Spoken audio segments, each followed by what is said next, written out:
यत्र यत्र रघुनाथ कीर्तनं तत्र तत्र कृतमस्तकाञ्जलिं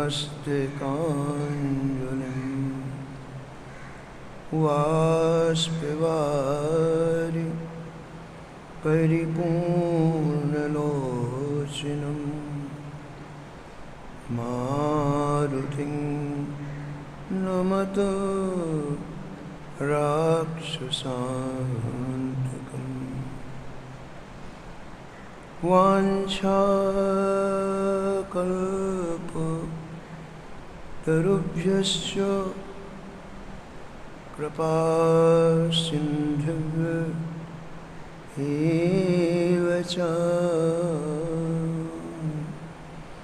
पतितानां पावनेभ्यो श्री वैष्णवेभ्यो नमो नमः।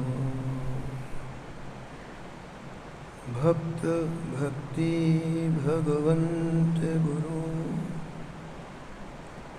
चतुर्नाम वपु एक, इनके पद वंदन किए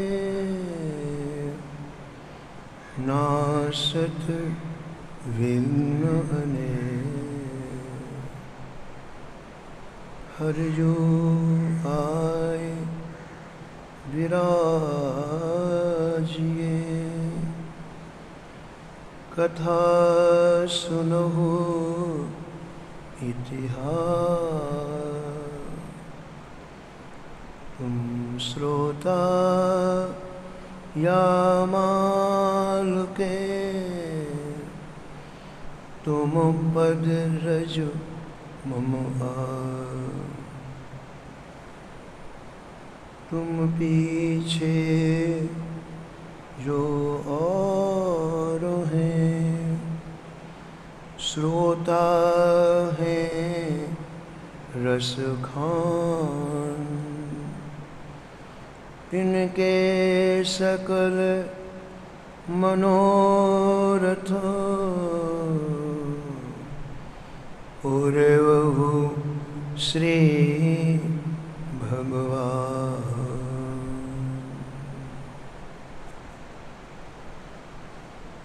राधे राधे गोविंद गोविंद राधे। राधे राधे गोविंद गोविंद राधे। राधे राधे गोविंद गोविंद राधे। राधे राधे गोविंद गोविंद राधे। गोविंद राधे बोलो गोपाल राधे। गोविंद राधे बोलो गोपाल राधे। गोविंद राधे बोलो गोपाल राधे। गोविंद राधे बोलो गोपाल राधे। राधे राधे गोविंद गोविंद राधे। राधे राधे गोविंद गोविंद राधे। राधे राधे गोविंद गोविंद राधे। राधे राधे गोविंद गोविंद राधे। राधे राधे गोविंद गोविंद राधे। राधे राधे गोविंद गोविंद राधे बोलो गोपाल राधे गोविंद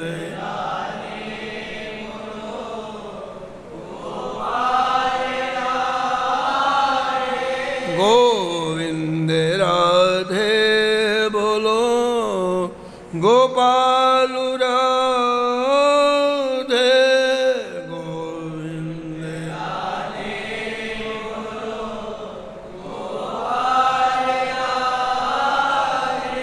राधे राधे गोविंद गोविंद राधे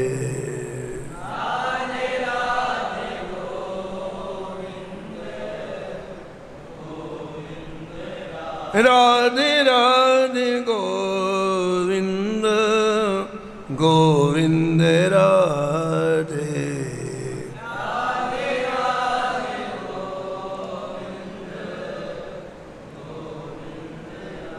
श्री जानकी वल्लभ लाल की श्री मंगल मूर्ति हनुमान जी महाराज की सब संत भगवान की श्री अग्रदास जी महाराज की श्री नाभाजी महाराज की श्री प्रियादास जी महाराज की सपरिकर श्री भक्तमाल जी की श्री वृंदावन धाम की श्री यमुने महारानी की श्री महाराज जी की जय जय श्री राधे।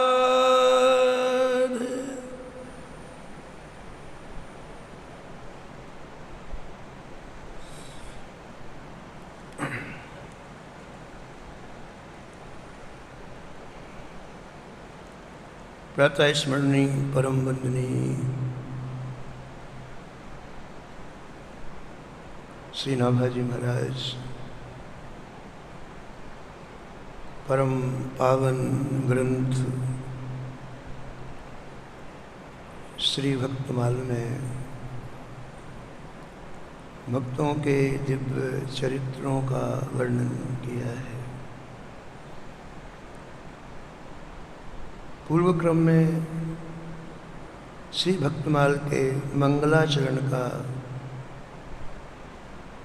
परम पावन प्रसंग हम सभी श्रवण कर रहे थे। भक्त भक्ति भगवंत गुरु चतुर नाम बपु एक, इनके पद वंदन किए नासत विघ्न अनेक। इन चारों की व्याख्या भक्तमाल के टीकाकार श्री प्रियादास जी महाराज ने बड़ी ही रस से भरपूर की है।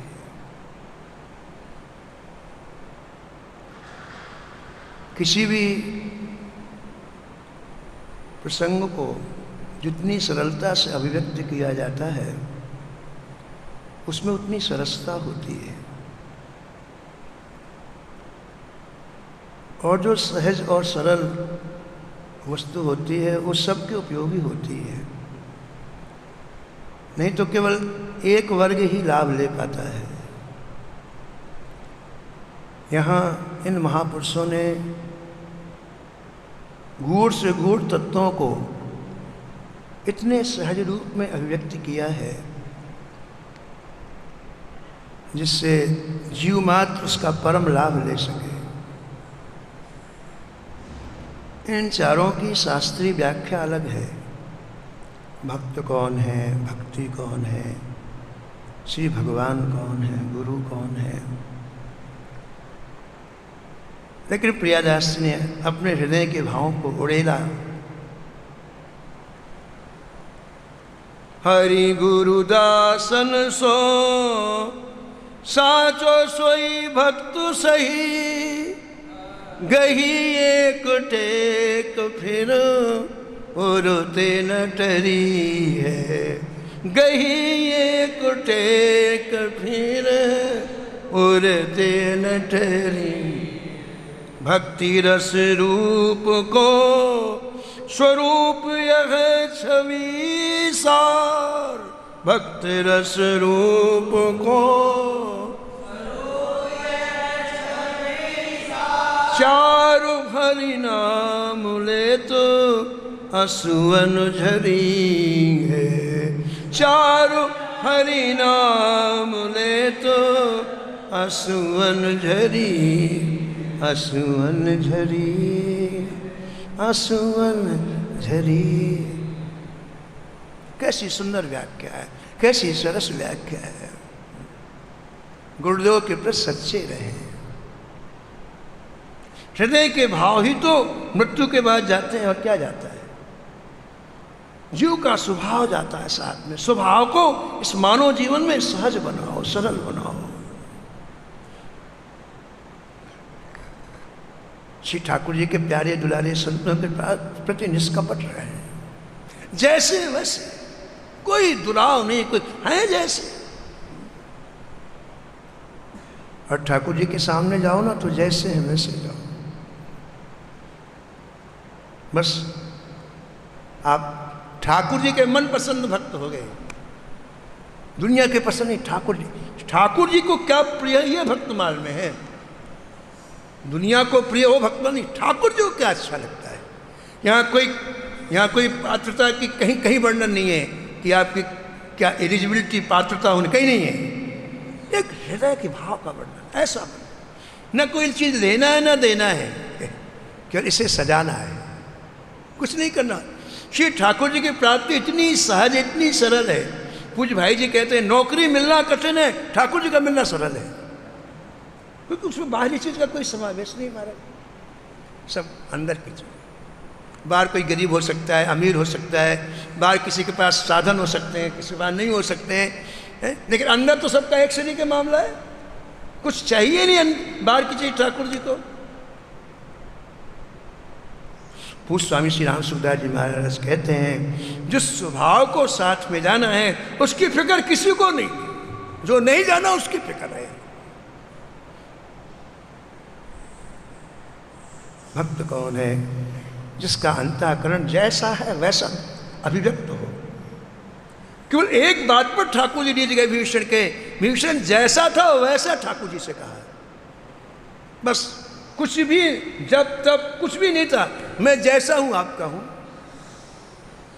नाथ दशानन कर मैं भ्राता, निशिचर वंश जन्म सुरुत्राता। और भक्ति की परिभाषा कितनी सुंदर कही, कितनी सुंदर कही।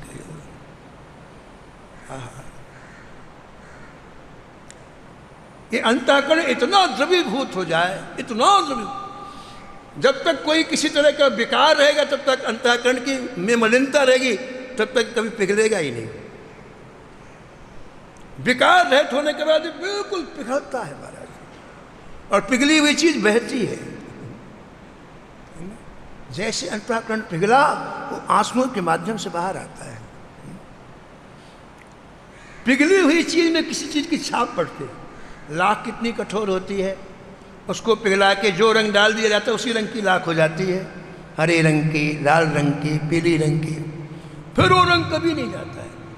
पिघले हृदय में श्री ठाकुर जी की जो छाप पड़ जाती है फिर वो कहीं नहीं जाती है। पिघले हुए हृदय की पहचान है। निस्दिन बरसत नयन हमारे, ये पिघले हुए हृदय की पहचान है। सदा रहत पावसुरी तु इन पर, सदा रहत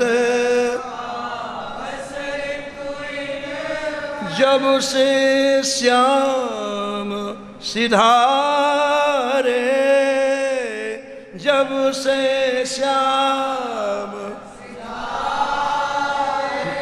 निस दिन बरसत नयन हमारे, निस दिन बरसत नयन। बस ये भक्ति रस से परिपूर्ण हृदय की ये व्याख्या किया है। और तीसरी भगवान कौन है, कितनी सुंदर व्याख्या किया है, भगवान कौन। हाँ, कितना रस भर दिया है प्रियादास जी ने, एक पंक्ति में कितना रस भरा है। शास्त्रीय व्याख्या बहुत लंबी लंबी है, न जाने कितने महापुरुषों ने, विद्वानों ने अलग अलग व्याख्या की है, लेकिन प्रियादास जी का कैसा रस उछला है। हम नहीं जानते बाकी भगवान को, प्रियादास जी कहते हैं हमारा परिचय तो एक ही भगवान से है। कौन से भगवान से परिचय है आपका? श्री प्रियादास जी कहते हैं वही भगवंत संत प्रीत को विचार करे, वही भगवंत संत प्रीत को विचार करे, प्रीत को विचार करे,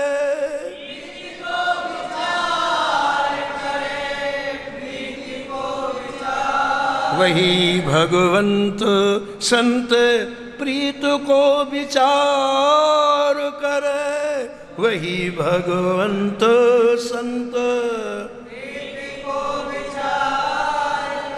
धरे दूर ईसताहू पांडुवंश करी है, धरे दूर ईसताहू पांडुवंश करी, पांडुवंश करी है, पांडुवंश करी है।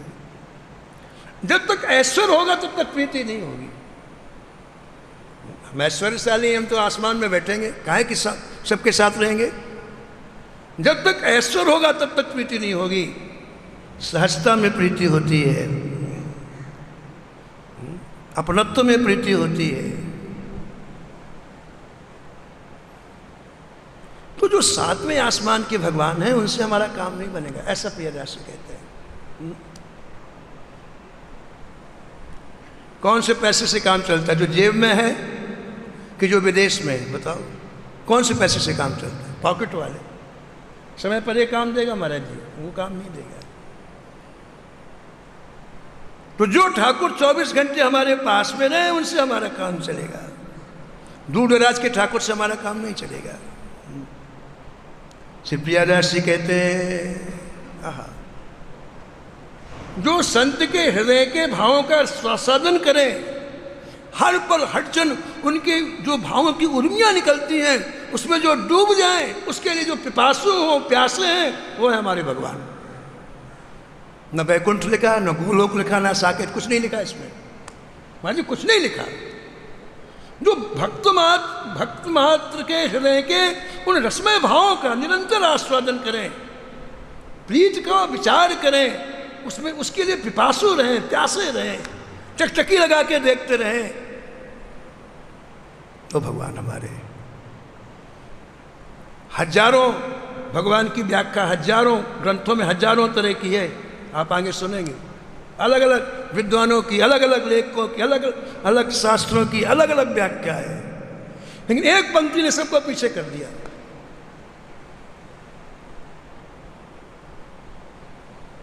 धरे दूर ईशताहू पांडुवंश करी है, धरे दूर ईशताहू पांडुवंश करी। किसी बात को स्पष्ट करने के लिए कोई ना कोई प्रसंग प्रियादास महाराज उपस्थित करते हैं। आपने महाभारत का अध्ययन किया हो तो एक एक लक्षण को, एक एक गुण के लिए कोई ना कोई कथा कहते हैं वेदव्यास जी। ऐसा क्यों करते हैं जी? मैं एक चीज़ कह दिया, सत्य बोलो, अब उसके लिए कथा कहने की आवश्यकता है? उसके बिना वो हृदयंगम नहीं होगी चीज़। हमारी जो कैपेसिटी है, हमारी जो सामर्थ्य है, इतनी हल्की है कि ये सूत्र तभी अंदर जाते हैं जब कोई कथा का पुट होता है, ये जाते ही नहीं। जैसे किसी औषधि के साथ किसी अनुपान की आवश्यकता होती है, उसमें शरीर में मिल जाए, ऐसे एक एक सूत्र को आत्मसात कराने के लिए कोई ना कोई आगे किसी न किसी चरित्र को जोड़ देते हैं प्रियादास महाराज। पांडवों का स्मरण किया यहाँ पर, श्री प्रियादास जी ने यहाँ पांडवों का स्मरण किया। कैसे भगवान हमें चाहिए? बोले जो पांडवों के पास रहते हैं। पांडवों के पास कैसे रहते हैं? बोले सारे ऐश्वर्य को छोड़ करके जिन्होंने पांडवों के प्रत्येक कार्य को स्वयं किया, हमें वैसे भगवान चाहिए। प्रत्येक कार्य को सारथी का काम किया। अर्जुन के सारथी का काम किया भगवान श्री कृष्ण ने। सारथी का काम कैसे होता पता है आपको? सारथी नीचे बैठता है, जो रथ चलाता है वो नीचे बैठता है और मालिक ऊपर बैठता है। अर्जुन ऊपर बैठते थे, पीछे ठाकुर जी नीचे बैठते थे घोड़ों के पास। पूज्य महाराज जी कहते थे कि जब युद्ध में जाता है रथ, तो उस समय सारथी जो जो जो जो युद्ध के लिए जाता है, उसका ध्यान सीधे शत्रुओं में रहता है। रथ सवार का ध्यान शत्रुओं में रहता है, बाएं से ना जाए, दाएं से ना जाए, सामने से ना जाए। तो उस समय उसको बात करने की फुर्सत नहीं होती। अब रथ बाएं जाना है, दाएं जाना है, तो कैसे वो रथवान को कहे, सारथी को कहे? तो श्री महाराज जी कहते थे कि रथवान के दोनों पैर सारथी के कान के पास रहते हैं। बाएं चले तो बाएं अंगूठा लगाएगा कान के पास, दाहिना चले तो दाहिना। श्री कृष्ण के कान के पास अर्जुन के पैर, बाएं बाएं दाएं दाएं। सारथी का काम किया। भगवान श्री कृष्ण पांडवों के दूत बने। महाभारत जी में लिखा है कि जब सब पांडव सो जाते तो शिविर के बाहर ठाकुर जी वीरासन लगा के पहरा देते। पूरी रात सोते नहीं थे ठाकुर जी, वीरासन लगा के पहरा देते।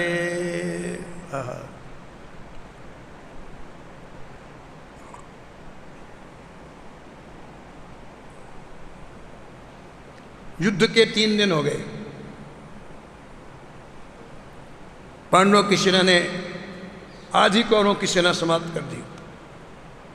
दुर्योधन भयंकर नाराज हुआ, सीधे भीष्म पितामह के पास जाकर कहा, पितामह आप पांडवों से मिले हुए हैं, इतने बड़े महारथी होकर के पांडवों को कोई वीर नहीं मिला, मरा, और हमारे आधे से ज्यादा वीरों का सत्यानाश हुआ। आप पांडवों से मिले हुए हैं और हम कभी भी नहीं जीत सकते। हमने आपको सेनापतित्व का इतना बड़ा कार्य दिया, लेकिन आप सही तरह से निर्वाह नहीं कर रहे हैं। खूब सुनाई दुर्योधन ने। अब महाराज आवेश आ गया, आवेश आ गया। तुरंत महाराज कुंडली से 5 बाण निकाले, बोले कल मैं 5 पांडवों को मार दूंगा। भीष्म पितामह ने 5 बाण निकाले, बोले कल मैं 5 पांडवों को मार दूंगा। अरे महाराज खुश हो गया, खुश हो गया। फिर पैर पकड़े, बोले पितामह एक बात और है। बोले क्या? बोले मुझे भीमसेन से बहुत डर लगता है, कोई ऐसा वरदान दे दो कि भीमसेन से मैं निर्भय हो जाऊं, उससे मुझे बड़ा डर लगता है। बोले ठीक है, कल प्रातःकाल ब्रह्ममुहूर्त में अपनी पत्नी को भेज देना, हम उसे सौभाग्यवती का आशीर्वाद दे देंगे, फिर तुम्हारे मरने का कोई खतरा नहीं। अभी क्यों नहीं दे दिया बुला के? सुबह क्यों बुलाया? अरे दुर्योधन आया था, बोलते पत्नी को बुला ला, अभी आशीर्वाद क्यों? ऐसा सब समय का आशीर्वाद काम नहीं करता है, ठीक है ना। चित्त जब परिष्कृत रहता है वो आशीर्वाद काम करता है। प्रातःकाल भीष्मपितामह जी ध्यान में बैठते थे और चित्त बिल्कुल समाहित, उस समय जो कहेंगे वो होगा। सब समय का आशीर्वाद काम नहीं करता है। चित्त जब समाहित होता है, इन महापुरुषों के मुख से जो निकलेगा वो हो जाएगा सद्या, तुरंत। दुर्योधन को खुशी का ठिकाना नहीं रहा महाराज। अपने यहाँ जाकर के उन्होंने आज रात को उत्सव मनाया कि कल 5 पांडव मर जाएंगे। भीष्म पितामह की कभी प्रतिज्ञा खाली होने वाली नहीं है। देखो आप जो उदाहरण दिया ना प्रियादास जी ने, पांडवन सो करी है, क्यों दिया? देखो आप दुर्योधन क्या उत्सव हो रहा है। पांडव बेखबर है, क्या हुआ उन्हें कुछ पता नहीं, सब गहरी नींद में सो रहे हैं। लेकिन कौन जग रहा है बताओ? जिनके आश्रित। हमें ऐसे ठाकुर जी चाहिए, हाँ। जिनके आश्रित हैं उनकी नींद गायब होगी। महाराज जी कहते थे कि महाराज व्याकुल हो गए भगवान श्री कृष्ण, मैं टहल रहे रात में, कुछ समझ में नहीं आया क्या करूं मैं, इनके कैसे प्राणों को बचाऊं। महाराज बिल्कुल विचलित हो गए ठाकुर जी। पांडव पक्ष में किसी को खबर नहीं कि सोए हमारे प्राण चले जाएंगे, और ठाकुर जी बेचैन व्याकुल शिविर में इधर से उधर, उधर से इधर, इधर से उधर टहल रहे। टहलते टहलते एकाएक ठाकुर जी के मन में कोई बात आई। ठाकुर जी सीधे द्रौपदी के शिविर में गए जहां द्रौपदी सो रही थी, और जाके ठाकुर जी ने केवल द्रौपदी के कान के पास कहा, कृष्णा। द्रौपदी आवाज पहचानते ही भगवान अर्धरात्रि में उठ के जय जय बोले, कुछ बात नहीं करनी, जल्दी आओ। ठाकुर जी पीछे पीछे आ गए। क्या आज्ञा? बोले मेरे साथ में चलो, मैं जहां चल रहा हूं वहां चलो। जय जय कहाँ चलना है? ठाकुर जी ने कहा हमें भीष्म जी के पास चलना है। हम दोनों की सभा तीसरा नहीं जाएगा, अभी चलना है, इसी समय चलना है। जय जय वहां मुझे क्या करना क्या है?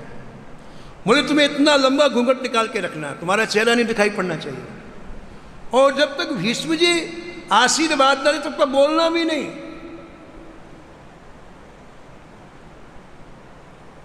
ठीक। आगे आगे श्री कृष्ण, पीछे पीछे द्रौपदी।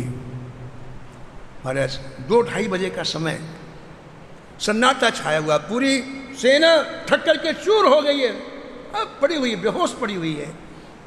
मार्ग में हमारे अस्त्र शस्त्र पड़े हुए हैं, मरे हुए मुर्दे पड़े हुए हैं, उन्हीं के बीच से जा रहे भगवान।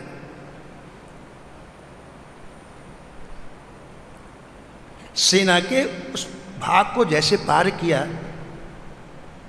अब शत्रु के खेमे में जाना है। भगवान श्री कृष्ण की सावधानी देखो आप। भगवान श्री कृष्ण ने कहा, द्रौपदी तुमने पैरों में जो पदत्राण पहन रखे इनको निकालो, पैरों की जूतियां, पैरों की चप्पलें निकालो बाहर। किसो क्यों? बोले थोड़ी भी आवाज आ गई तो हमारा काम बिगड़ जाएगा, बिल्कुल आवाज नहीं होनी चाहिए, बिल्कुल पता ना चले, इसलिए इनको निकालो। द्रौपदी ने जैसे पैरों के पदत्राण निकाले, अपनी जूतियां निकाली, केशों ने दोनों हाथों से उठाया उन जूतियों को, एक को बाएं हाथ के नीचे दबाया, एक को दाहिने हाथ के दबाया। हमें ऐसा ठाकुर चाहिए। निज प्रभुता विसार जन के बस, निज प्रभुता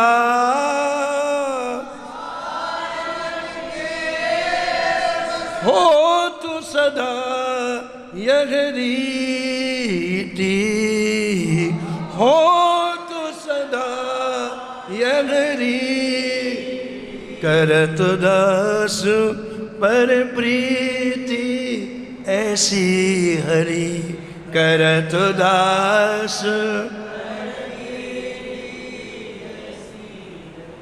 जोग विरोग ध्यान जप तप करी, जोग विरोग यही खोजत मुनि ज्ञानी, यही खोजत बानर भालू चपल पशु पावर, बानर भालू चपल पशु पावर, नाथ तहाँ रतिमानी, नाथ तहाँ करत दास पर प्रीति ऐसी हरि, करत दास पर प्रीति। चित्रकूट की पावन स्थिति में श्री ठाकुर जी से मिलने के लिए बड़े बड़े हंस आए, परम हंस आए, बड़े बड़े ऋषि आए। ठाकुर जी सबको आदर देते हैं, सबको प्रणाम करते हैं। रतिमानी नहीं लिखा है, आदर देते हैं, सम्मान, रतिमानी नहीं लिखा है। और वहाँ के रहने वाले साधारण कोल भी, जिन्हें यह पता नहीं है कि ठाकुर जी के पास कैसे खड़े हुआ जाता है, उनको कुछ भी पता नहीं। उन्होंने तो देखा इतने बड़े बड़े छिलकले कपड़े पहन के लोग आ रहे हैं, हम भी चले वहाँ क्या हो रहा है, उनको नहीं पता है राम नहीं छिलकले छिलकले कपड़े पहन, देवता भी तो आए, तो हम भी चल के देखें क्या हो रहा है। अब विचार किया कि देखो हम जहाँ जा रहे हैं तो कुछ ले के चले। तो महाराज जी वो जो अपने लिए कंदमूल फल रखे थे वही ले चले, सुबह खा के काम में निकलते थे तो वही कंदमूल फल ले आए। ये कोई नहीं लाए, ना हंस लाया ना परम, ये कुछ भी नहीं लाए ना, ये लेने जाते हैं, देने नहीं जाते हैं। लेकिन ये बेचारे अत्यंत दीनहीन गरीब जिनको कुछ भी नहीं, इन्होंने सोचा कि ऐसे खाली हाथ न रहे, जो हमको खाना वही ले, और क्या ले जाएंगे, जो है वही तो ले जाएंगे। वो है तो ठाकुर जी के ब्यास। अब उनको ये पता नहीं कि प्रणाम किया जाता है कि बोला जाता है, तो जैसे फोटो टंगा ना कैलेंडर, ऐसे खड़े हो गए, उनको कुछ पता नहीं बेचारों को। ठाकुर साहब में खड़े हो गए, ठाकुर जी उनका संकोच दूर करने के लिए उनका हाथ पकड़ा और हाथ पर अपने पास बुलाया। कोई शास्त्र की बात नहीं कही, कोई वेद की बात नहीं कही, तुम्हारे घर में कौन कौन है ये पूछा, तुम्हारे बच्चे का क्या नाम है ये पूछा, तुम्हारी पत्नी का क्या, ये पूछा ठाकुर जी ने। वेद बचन मुनि मने अगम, वेद बचन मुनि मने अगम, ते प्रभु करुणा, ते प्रभु करुणा, बचन किरातिन के सुनतो, बचन किरातिन के सुनतो, जिम पितु बालक बहन, जिम पितु बालक। जैसे पिता बच्चों से पूछता है, ऐसे ठाकुर जी घर का समाचार पूछ रहे हैं। ये बात यहाँ गोस्वामी जी लिखते हैं, बानर भालू चपल पशु पावर, नाथ तहाँ रतिमानी, लोकपाल जमकाल पवन रवि, लोकपाल शशि सब वज्ञाकारी,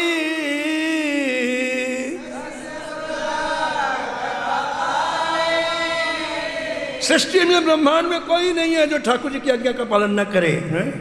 काल है, लोकपाल है, पवन है, रवि है, शशि है, सब हाथ जोड़े टेंशन खड़े रहते हैं कब क्या आज्ञा हो जाए। लेकिन तुलसीदास जी कहते हैं देखो तो ठाकुर को, वही ठाकुर उग्रसेन के दरबार में एक चांदी की छड़ी लिए हुए, जब उग्रसेन दरबार में, उग्रसेन महाराज की जय हो, उग्रसेन महाराज कोई ठाकुर, तुलसीदास प्रभु उग्रसेन के, तुलसीदास प्रभु उग्रसेन के, द्वार भेद करधारी, द्वार भेद करत दास पर प्रिय, ऐसी हरि करत दास, निज प्रभुता विसार जन के बसु,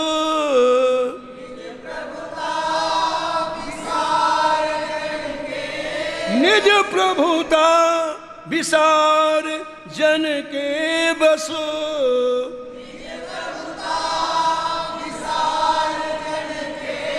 हो तो सदा यह रीति, हो तो सदा यह रीति, करत दास पर प्रिय, ऐसी हरि करत दास पर प्रिय। आगे आगे द्रौपदी, पीछे पीछे केशव जा रहे। द्रौपदी के पदत्राण ठाकुर जी के दोनों बगल में दबे हुए हैं। कैसा ठाकुर है, माने कई जो सेनापति होता है उसका शिविर ठीक बीच में होता है, चारों तरफ सेना सुरक्षा की दृष्टि से, तो कई शिविरों को पार करके भगवान जा रहे चुपचाप बिल्कुल पार। और जैसे विश्वपितामह के शिविर के पास पहुंचे तो ठाकुर जी कोने में खड़े हो गए, जैसे दरवाजा में, और कहा अंदर जाओ। ठीक ब्रह्म मुहूर्त का समय 3 बजे का था, ठीक ठाकुर जी पहुंचे, अंदर जाओ। विश्वपितामह ध्यान में बैठे थे, चिंतन में डूबे हुए थे विश्वपितामह। द्रौपदी जी अंदर गई। अंदर जा कर के महाराज पूरा घूंघट, ठाकुर जी ने कहा तो बहुत मुख दिखाई नहीं पड़ना चाहिए, पूरा घूंघट आगे तक था। और पितामह के श्री चरणों में प्रणाम के, बोली नहीं, सिर झुकाया, सिर झुकाया। तो जहाँ शांत वातावरण होता है वहाँ थोड़ा सा भी कोई एक्टिविटी हो, क्रिया हो, तो तुरंत विक्षेप आवाज आती है। शांत वातावरण में थोड़ा सा ये कोई सुई भी गिरे तो उसकी आवाज आ जाती है। तो प्रणाम किया तो सिर झुकाना, तो थोड़ी सी ध्वनि हुई, और ध्वनि हुई तो आँख खुल गई। इतने में आँख खुल गई, आँख खुल गई। भीष्म पितामह ने विचार क्यों हो, उनको याद आया कि अरे मैंने दुर्योधन से कहा था तो उसने अपनी पत्नी भेजी होगी, ठीक है ठीक है ठीक है। तुरंत कहा, 3 बार कहा, सौभाग्यवती भव, सौभाग्यवती भव, सौभाग्यवती, 3 बार कहा। अब द्रौपदी उवाच, अब द्रौपदी जी बोली, अब द्रौपदी बोली, पितामह यदि मुझे आपने अभी जो आशीर्वाद दिया है वो सच है कि जो रात में बाण निकाले वो सच, एक ही सच होगा? रात में आपने जो 5 बाण निकाले हैं वो सच है कि ये सच है जो अभी आपने आशीर्वाद? आवाज, अरे द्रौपदी तू कैसे आई? चौंक गए भीष्म, तू कैसे आई? हमारी बात इतनी अंतरंग जगह थी, चारों तरफ गुप्तचर लगे थे, सेना लगी, यहां कौन आके हमारी बात रात में सुन लिया? तू कैसे आई? उनको आशीर्वाद को भूल गया ये अरे तू आई कैसे? और इतने ज्यादा व्यथित हो गए, पूजा छोड़ी, पत्री छोड़ी, ध्यान छोड़े, और लाने वाले को देखने के लिए बाहर आ गए। ऐसा कौन सा होशियार व्यक्ति भाई कि 7 दरवाजे के अंदर बात को सुन के इसको ले आया? तो बाहर आए, अंधेरा था, सुबह तो अंधेरा रहता ना, अंधेरा है, और ठाकुर जी कोने में खड़े मुस्कुरा रहे। ठाकुर जी की मुस्कुराहट बनी रहती है, कुछ भी हो मुस्कुराहट मेंटेन रहती है। ठाकुर जी मुस्कुरा, और कैसे बिल्कुल ऐसे कमर में हाथ रखे हुए, चिंता फिक्र ठाकुर जी कोई नहीं। तो बात करने के लिए भीष्म पितामह जी बढ़ते गए। अब जैसे मास्टर जी बैठे इतने समीप में आए, अब बड़े उससे पूछा, अरे भाई तुमने कमाल कर दिया,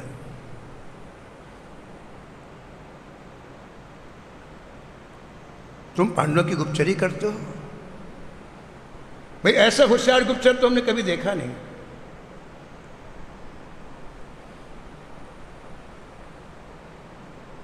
हमारी एक इच्छा है, हम बहुत प्रभावित हैं तुमसे। तुम ये बताओ पांडव तुम्हें इस कार्य के लिए क्या देते हैं? इतना बढ़िया काम करते हो तुम पांडव तुम्हें क्या देते हैं? ठाकुर जी बोले नहीं, एक अंगुली उठा दी। खतरे की जगह ठाकुर जी बोलते नहीं है, एक अंगुली उठा दी। तो खुश भीष्मता में बोले 1 लक्ष। अच्छा हम तुमको 2 लाख देंगे। 2 लाख महीने का है, 2 लक्ष हम देंगे, 2 लक्ष। ठाकुर जी ने एक अंगुली उठाई तो उनको बोले 1 लक्ष, हम 2 लक्ष आपको देंगे, हमारी तरफ आ जाओ। श्री ठाकुर जी बोले, श्रीमान जी जब तक जीवन में 1 लक्ष्य रहता तभी तक मैं उसके पास रहता हूँ। जहाँ लक्ष्य बदले वहाँ मेरा कोई लेना देना नहीं, वो बेलक्ष्य होगा, मेरे काम का नहीं है। एक भरोसो एक बल, एक भरोसो एक आस विश्वास, एक आस राम रूप स्वाति जलद, राम रूप स्वाति जलद, चातक तुलसीदास, चातक तुलसीदास।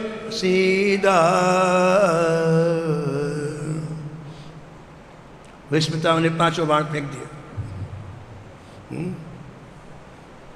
हमको ऐसा ठाकुर चाहिए जो हमारे काम में आए। ये परिभाषा प्रियदास संत प्रीत को उनके भावों का शासन करे। अरे हमारे हृदय में ठाकुर जी के भाव को वो देखे ही नहीं, तो ऐसे ठाकुर को प्रणाम है। कैसे कैसे भक्तमाल में भाव है, अद्भुत भाव, अद्भुत। इसलिए प्रियादासी ने इसकी फलश्रुति लिखी है, चट्टान का हृदय हो भक्तमाल सुनेगा तो रस का प्रवाह हो। चट्टान में, हृदय में तो ठीक है, चट्टान हो वो भी टूट के खत्म हो जाएगी। ऐसे सरस चरित्र भक्तमाल में, सरस रसमय चरित्र है।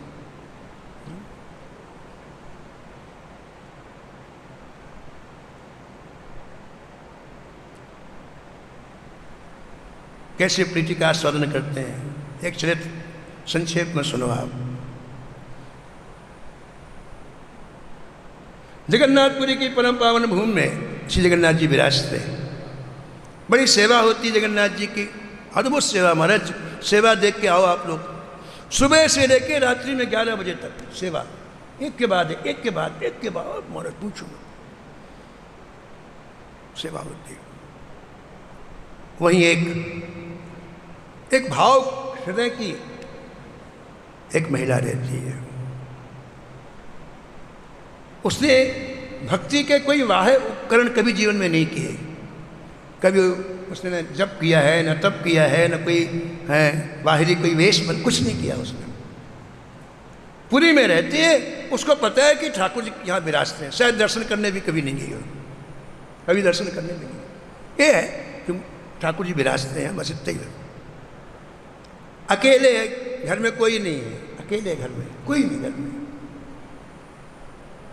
उसकी आयु कम से कम 50 वर्ष की होगी। एक दिन प्रातः काल उठी, उसके अंदर एक वात्सल्य भाव जागृत हुआ। उसके मन में आया कि देखो ये जो पुजारी घंटी बजाते हैं तो सुबह के 8 बजते हैं, पुजारी तो अपने हृदय हिसाब से 8 बजते हैं, और ये ठाकुर छोटे छोटे हैं। एक कनुआ बलुआ भी छोटे छोटे हैं, 5 वर्ष के हैं। छोटे बच्चों को भूख बहुत लगती है, तो इनको भूख लगती है। एक कितनी देर तक बेचारे पेट पकड़ के बैठे रहते होंगे, 8 बजे कहाँ 4 बजे, बच्चे उठते भी जल्दी हैं, तो इनको जो भूख लगती है तो कितना कष्ट होता होगा। ये इसका निजी भाव है, निजी भाव। ठाकुर जी हमेशा निजी भाव से लीजिए, किसी की नकल से नहीं रीझते। नकल नहीं करना चाहिए इसमें नकल नहीं, अपने भाव से रिझाओ ठाकुर जी को। आपके निजी भाव वो परिष्कृत भाव है, नकल वाला भाव झूठा भाव है। ये उसका वो किसी शास्त्र में उसने पढ़ के कोई ठाकुर जी को लाड नहीं किया, उसका ये निजी भाव है। किसी ठाकुर जी 4 बजे नींद खुल जाती है, अभी बच्चे हैं और 4 घंटे में भूख के मारे तड़पते होंगे, तो कितना कष्ट होता है। अरे हाँ, एक काम करूं, मैं सुबह उठ के जल्दी खिचड़ी बना दिया करूं, खिचड़ी खा लेंगे तो भूख उतनी देर की, उस दुख समाप्त हो जाएगा। ठीक है, और किसी से पूछने नहीं गई, किसी से कहने नहीं गई, निश्चित हो गया कि कल सुबह खिचड़ी बनाऊंगी, ठाकुर जी को जल्दी खा लेंगे और उनके जो दुख होता है दुख दूर हो जाएगा। अब उसके मन में आया कि उठ के यदि मैं नहाऊंगी तो देर हो जाएगी, दातुन करूंगी तो देर हो जाएगी। और उसका लक्ष्य क्या है? ठाकुर जी को सुख देना। उसकी दृष्टि क्या है? ठाकुर जी में है। दूसरे सुबह उठी और जल्दी क्या बनता है विचार करने लग गई। क्या बनता है जल्दी बताओ? हाँ, एक ही चीज़ बनती है, उसका नाम है खिचड़ी। इससे जल्दी कुछ नहीं बनता है और कुछ नहीं करना पड़ता, ना तवे की जरूरत, ना बेलन की, कुछ भी नहीं, डाल दो पक गई। कुछ कर पाते जी महाराज खिचड़ी पाते थे, तो हमारे एक परिचित संत श्री प्रेमाचार्य जी महाराज हैं, बड़े विद्वान हैं, बड़े विद्वान शास्त्रों के। श्री माधवाचार्य जी के सुपुत्र माधवाचार्य जी ने बहुत बड़ा 8 समाजियों से एक बार शास्त्रार्थ किया था, बड़ा नाम। उन्हीं के पुत्र श्री प्रेमाचार्य जी हैं। तो एक बार बता रहे थे कि एक बार हम करपाती जी महाराज से किसी काम के लिए मिलने के लिए गए, तो उन्होंने कहा कि पंडित जी प्रसाद पालो।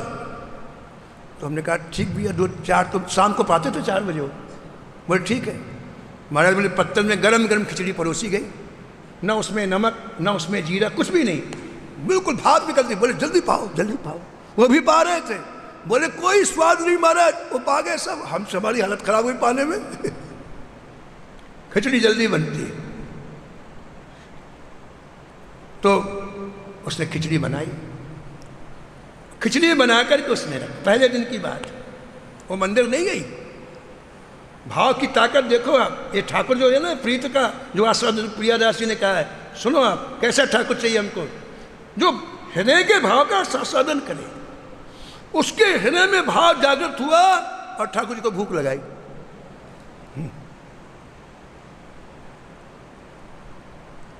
तो आप्त काम है, आत्मा राम है, उनको काहे की भूख, वो तो सेचुरेटेड है, तृप्त है, लेकिन आपके भाव के कारण भूख लगाती है। उस मैया के हृदय में ये भाव आया कि ठाकुर जी को भूख लगती तो लगाई भूख। और महाराज ठीक 4 बजे मंदिर का दरवाजा खोल करके है, और दोनों कनुआ और बलुआ लेफ्ट राइट करते हुए, 1 2 3 कोई वहाँ वाहन थोड़ी था मैया के दरवाजे के पास में, भैया खोल। मैया ने खोला, दोनों पहुँच गए, एक बाईं गोद में बैठे, एक दाहिनी गोद में, और जैसे आज भूखा, जल्दी कर माँ, जल्दी कर, जल्दी कर, जल्दी कर, जल्दी कर माँ, भूख लगी, जल्दी। अब जल्दी का क्या करें, एक ग्रास तो एक खिलाएगी, तो दोनों हाथों से, जब जल्दी जल्दी के दोनों हाथों से ग्रास उठाया और दोनों को एक साथ खिलाने लग गई। अब जल्दी वाले ने क्या किया, दोनों हाथों से ग्रास उठाया, कनुआ के मुख में, बलुआ के मुख में, एक साथ। उसका नाम दूसरा था, लेकिन कर्मा कर्मा कर्मा नाम हो गया, एक ठाकुर जी का रखा है, जल्दी कर्मा कर्मा कर्मा नाम हो गया। ठाकुर जी बड़ी तृप्ति लगे। भक्तों के हाथ का स्पर्श किसी चीज में हो जाए तो अमृत के समान हो जाता है। सबरी के बेर सुदामा के तंदुल, सबरी के बेर रुचि रुचि भोग लगाए राम, रुचि रुचि भोग दुर्योधन के मेवा त्यागे, दुर्योधन के साग विदुर घर खाए राम, साग विदुर। महाराज जी रोज का क्रम बन गया, किसी को पता नहीं, ठाकुर जी को पता, उसको पता है। वो कभी मंदिर नहीं गई, उसने कभी कोई वाह्यकरण भक्ति का नहीं किया, लेकिन एक हृदय के भाव को ठाकुर को खींच, मंदिर नहीं जाके मंदिर वालों को खींच लिया उस भाव में। सबरी अयोध्या नहीं गई, अयोध्यापति सबरी के पास गई, ये भाव है।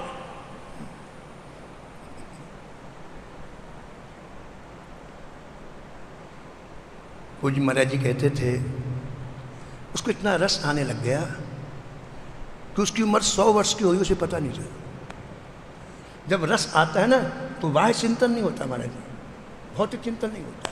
सूखा व्यक्ति बाह्य चिंतन, जिसका हृदय सरस नहीं होता वही दुनिया भर की बातों का चिंतन करता है, चाहे वो विकार हो चाहे आकार हो, कुछ भी हो, लेकिन सरसता में कभी चिंतन क्यों होगा तो ठाकुर जी का होगा।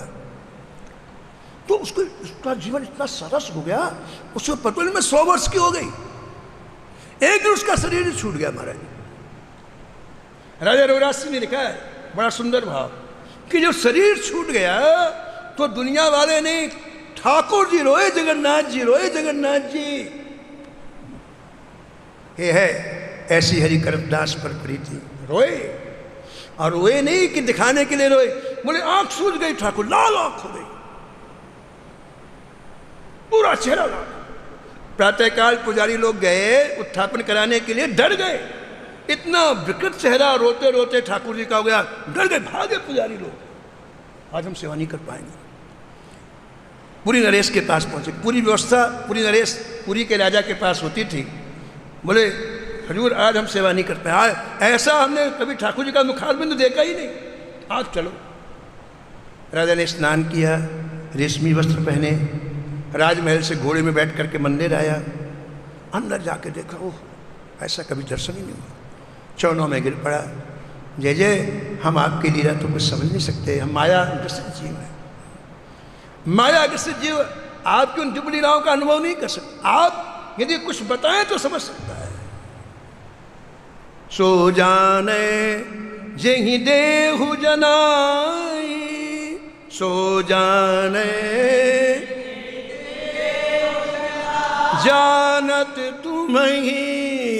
तुम्हें हुए जाई, जानत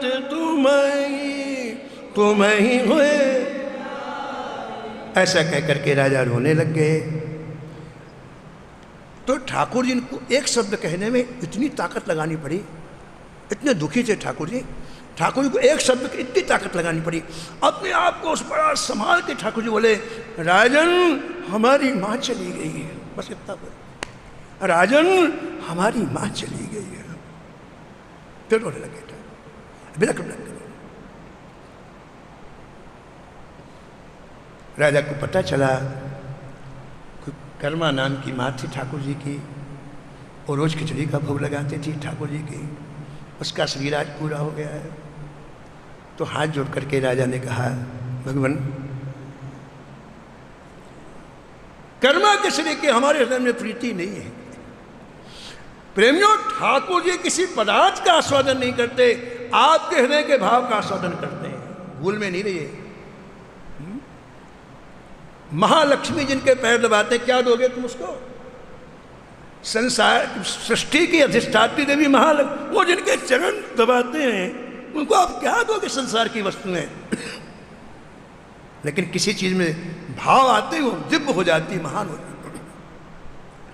पूज महाराज जी कहते थे, श्री मुक्तादास जी महाराज, कि एक फूल भावपूर्वक ठाकुर जी के चरणों में अर्पित किया जाता है, सारी पृथ्वी को सोने से मढ़ा के दान देने का जो फल होता तुरंत मिल जाता है, तुरंत सद्या।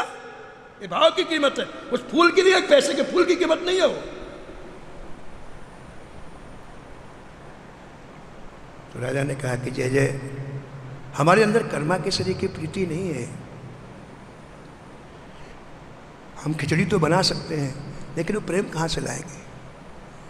जिससे आपको संतुष्टि होती है, वो प्रेम कहाँ से लाएंगे? जय जय, हम इतना कर सकते हैं कि प्रातःकाल 4 बजे खिचड़ी बनाती थी, हम लोग खिचड़ी का भोग आपके सामने 4 बजे रख करके उसका नाम ले लिया करेंगे, जय जय कर्मा की खिचड़ी पाओ, तो शायद कुछ उसमें मिठास आ जाए। हम कर्मा का नाम ले करके आपके सामने खिचड़ी रखें। ऐसे ठाकुर हमको चाहिए, जो भाव का आस्वादन करें। ये प्रियादास जी की व्याख्या है। निज प्रभुता विसार जन के बस, निज प्रभुता होत सदा यह रीति, होत सदा करत दास पर प्रीति। ऐसी हरि, ऐसी हरि करत दास, ऐसी हरि करत। समय की मर्यादा में वाणी को विराम, शेष कथा कल। श्री राम जय राम, जय जय राम। श्री राम जय राम, जय जय राम। श्री राम, श्री राम जय राम, जय जय राम।